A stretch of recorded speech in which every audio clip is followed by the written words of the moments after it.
পবিত্র অনুষ্ঠানে যারা এসে হাজির হয়েছে সকলকে প্রীতি শুভেচ্ছা ভালোবাসা সহ মোবারকবাদ জানাচ্ছি। বিশ্বাস করুন আমি সারা জেগে আছি।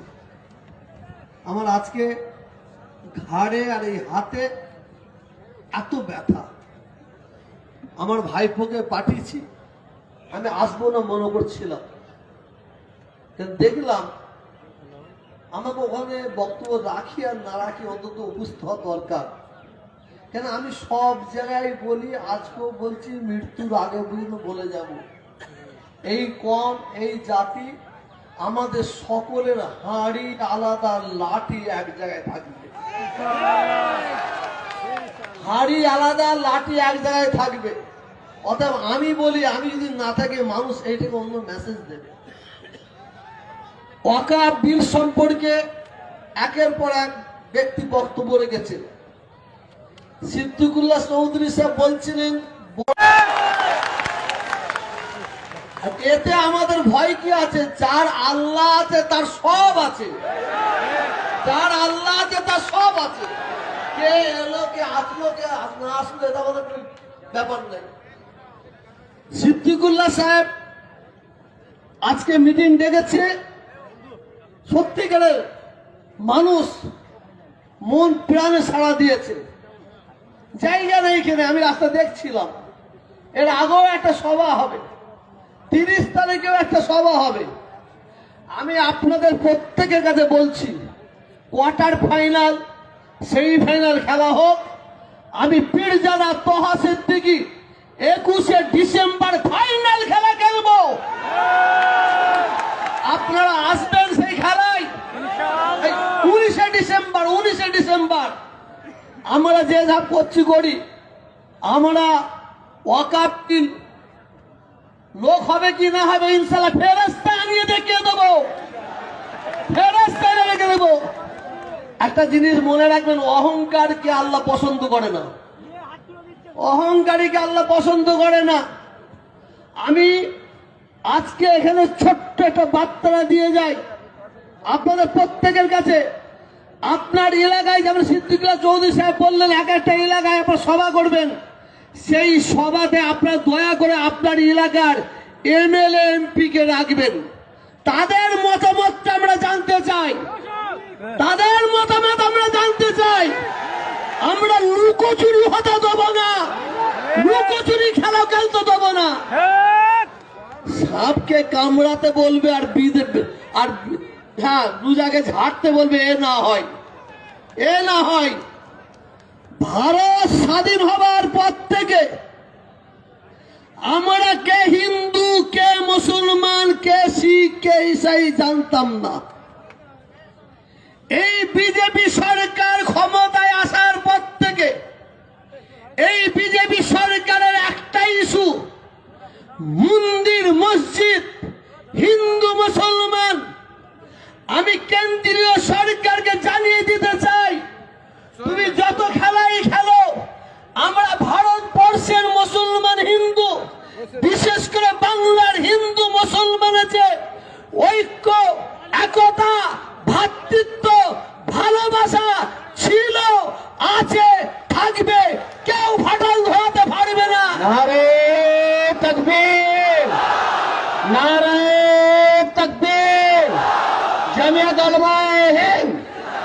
ওই গদি মিডিয়াদের বলে দিচ্ছি, ওই গদি মিডিয়া, ওই 5-8 মিডিয়াদের বলে দিচ্ছি, তোমরা যত ভাবে মনে করো বাংলাদেশকে সামনে নিয়ে এসে এই বাংলায় একটা দাঙ্গা লাগাবার চক্রান্ত করছো, তোমরা সাকসেস হবে না, হবে না।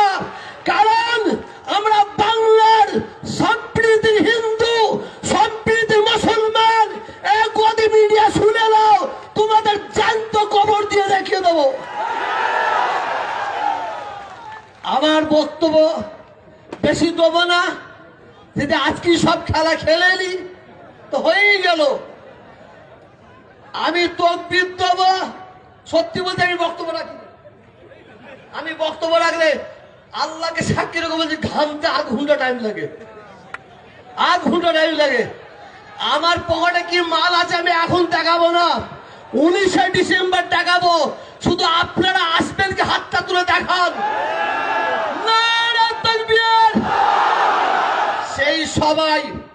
আমি সিদ্দিকুল্লাহ চৌধুরী সাহেবকে আসার জন্য আমি দাওয়াত করছি। আমি কালকে আমাদের অভিভাবক, মুসলমানদের অভিভাবক, আমাদের মাননীয় ববি হাকিমকে বলেছিলাম, উনি বলেছেন হুজুর আমি থাকবো। চেষ্টা করব পশ্চিম বাংলার মুখ্যমন্ত্রীকে এই জায়গায় নিয়ে আসার চেষ্টা করব। আমি আপনাদের প্রত্যেকের কাছে একটাই আওয়াজ চাই, আমরা অনেক অনেক রকম ধ্বনি দিই, আসুন আমরা আল্লাহকে খুশি করার জন্য একবার তাকবীর দেবেন। নারে তাকবীর! সকালে উঠে দাঁড়িয়ে পড়ুন, দাঁড়িয়ে পড়ুন, কেউ বসবেন না, কেউ বসবেন না। শুনেন, আমি বলবো জয় ইসলাম। আমি জয় ইসলাম বলার পরে শেষ করবো, তাহলে আপনারা বলবেন জয় ইসলাম, জয় ইসলাম, জোরে জয় ইসলাম, জয় ইসলাম, জয় ইসলাম, জয় ইসলাম। চারিদিকে একটাই আওয়াজ, চারিদিকে একটাই আওয়াজ, দিকে দিকে একটাই আওয়াজ, জমিন আসমানে একটাই আওয়াজ, জয় ইসলাম, জয় ইসলাম। हम किसी से कम नहीं। তুমি যদি একটা আঙুল দেখাতে পারো, আমি দুটো আঙুল দেখাবো ইনশাআল্লাহ, ইনশাআল্লাহ। মনে করুনি আমরা ঘুমিয়ে পড়েছি। ইন্নাল্লাহ মা'আস সাবিরিন। আমরা কেন মাঠে নামি না জানেন? আমরা দেশের আইনকে সম্মান দিই, আমরা দেশের আইনকে সম্মান দিই। আর যদি আমরা মাঠে নামি, খুঁজে পাওয়া যাবে না। আল্লাহ আমাদের সবাইকে কবুল করে নেন। প্রস্তুত থাকুন। 19শে ডিসেম্বর সিদ্দিকুল্লাহ চৌধুরী সাহেবকে আমি মাইক তুলে দিচ্ছি। আপনারা বসেন, দোয়া হবে। সকলে দরুদ শরীফ পড়েন। اللهم صل على محمد وعلى آل محمد كما صليت على إبراهيم وعلى آل إبراهيم إنك حميد مجيد اللهم بارك सबा इसमाइल साहब 2 मिनट के लिए आ जाइए। हैं? अच्छा ठीक, आ जाइए, ठीक है। اللهم بارك على محمد وعلى آل محمد كما باركت على إبراهيم وعلى آل إبراهيم إنك حميد مجيد। সম্মানিত বন্ধুগণ, বাংলায় আজকে একটা ঐতিহাসিক দিন, যে আমরা কাঁধে কাঁধ মিলিয়ে জাতির ঐক্য সাধন, নিজের সমস্যা সমাধানের উদ্দেশ্যে এক জায়গায় জমা হয়েছি। এটা আল্লাহর দরবারে লাখো কোটি শুকরিয়া, আলহামদুলিল্লাহ রাব্বিল আলামিন। এখানে দেওবন্দি ভাইয়েরা, ফুরফুরার ভাইয়েরা, বেরেলি ভাইয়েরা, খানকার ভাইয়েরা,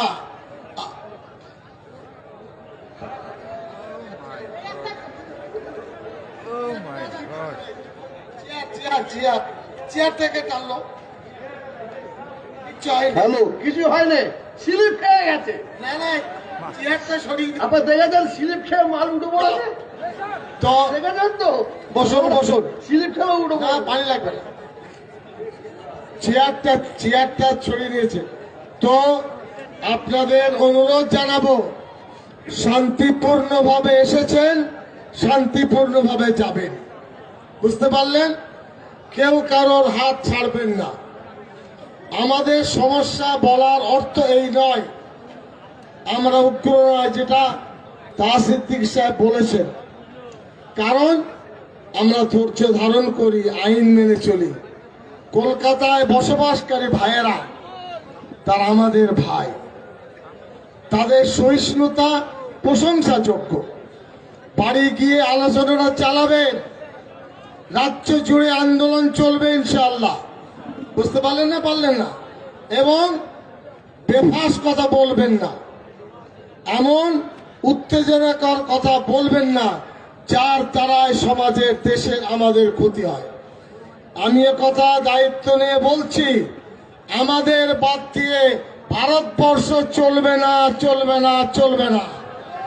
পশ্চিম বাংলায় তিনটি খুঁটির মধ্যে মুসলমানরা একটা খুঁটি, দুটো খুঁটির টেবিল নেই, 4 খুঁটির আছে বা 3 খুঁটির আছে।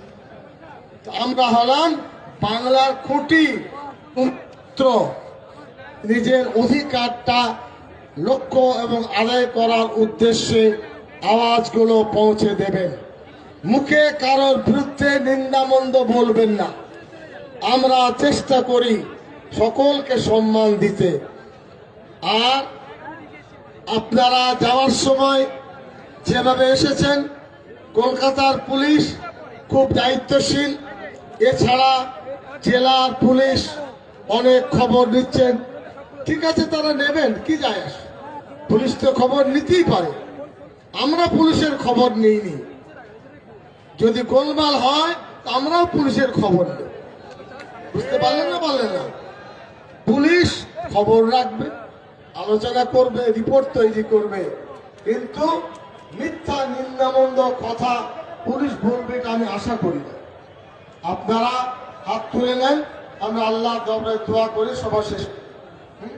আর স্লোগান লাগবে না। আল্লাহুম্মা সাল্লি আলা মুহাম্মদ ওয়া আলা আলি মুহাম্মদ কামা সাল্লাইতা আলা ইব্রাহিম ওয়া আলা আলি ইব্রাহিম ইন্নাকা হামিদুম মাজিদ। আল্লাহুম্মা বারিক আলা মুহাম্মদ ওয়া আলা আলি মুহাম্মদ কামা বারাকতা আলা ইব্রাহিম ওয়া আলা আলি ইব্রাহিম ইন্নাকা হামিদুম মাজিদ। ইয়া ইলাহাল আলামিন, আপনার কাছে ভিক্ষা চাইছি, আমাদের আপনি নিরাপত্তা দান করুন।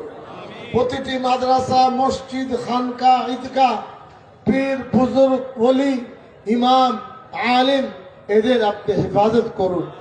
প্রতিটি সমাজের মা বোনকে আপনি সুরক্ষিত করুন। আজকের জমায়েতে কত ত্যাগ, কত কুরবানি দিয়ে ভাইয়ের এসেছেন, আল্লাহ আপনি কবুল করুন। ইলাল আলামিন, জোর করে আমাদের অধিকার ছিনিয়ে নেবে। আমরা ভিক্ষা চাইছি, আমাদের বাপ দাদা 14 পুরুষের কবরস্থান যেন সুরক্ষিত হয়, আমাদের মসজিদ যেন সুরক্ষিত হয়, আমাদের খানকা দরবার যেন সুরক্ষিত থাকে। মাদ্রাসা, তালিবে ইলম, উলামা, সুলাহা, বিভিন্ন মুসলিম সংগঠন, আল্লাহ তাদেরকে ভালো থাকার সুযোগ করে দেয়। আরহামুর রাহিমিন, যে সমস্ত সিদ্ধান্ত আলোচনা নিয়েছি, কেন্দ্রের বিজেপি সরকারের জন্য আপনার কাছে দোয়া, ওদের শুভ বুদ্ধি দান করুন। ওরা যেন অন্যায় পথ থেকে সরে যায়, এটা ওদের জন্য আপনার কাছে আমরা আর্জি করছি। যদি তাদের ভাগ্যে না থাকে, জুলুম করে, ফেরাউন, নমরুদ, সাদ্দাতকে আপনি সবক শিখিয়েছেন, দিল্লি সরকার কি সবক শেখাবেন সেটা আপনার হাতে। ইলাল আলামিন, ওদের সুমতি দেন আর আমাদেরকে সুযোগ দেন, আমরা যেন আমাদের কথাবার্তা মানুষের কাছে পৌঁছে যায়।